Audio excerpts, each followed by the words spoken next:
கர்த்தருக்கு ஸ்தோத்திரம். இன்றைய வசனம் யோசுவா 3 அதிகாரம் 7 உன்னை மேன்மைப்படுத்துவேன். யோசுவா 3 அதிகாரம் 7 உன்னை மேன்மைப்படுத்துவேன்.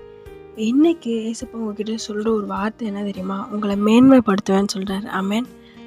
எந்த இடத்துல நீங்க இருக்கீங்க அந்த இடத்துல உங்களுக்கு உயர்வு, ஆசீர்வாதம் எல்லாமே ஏசப்பா உங்களுக்கு தரப்போறார். ஆமென்.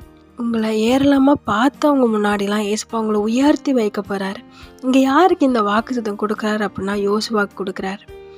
யோசுவாக்கு இந்த வாக்குத்தத்தை கொடுத்து கர்த்தர் யோசுவா உயர்த்தி வைத்தார்.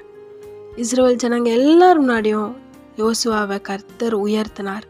அதே மாதிரி உங்கள் ஃபேமிலி முன்னாடி, நீங்கள் இருக்கிற ஃப்ரெண்ட்ஸ் முன்னாடி, நீங்கள் இருக்கிற ஆஃபீஸில், ஸ்கூலில், காலேஜில் எல்லா இடத்துலையும் ஏசப்பா அவங்கள மேன்மைப்படுத்தி உயர்த்தி ஆசீர்வதிப்பேன் வாக்கு கொடுக்குறாரு.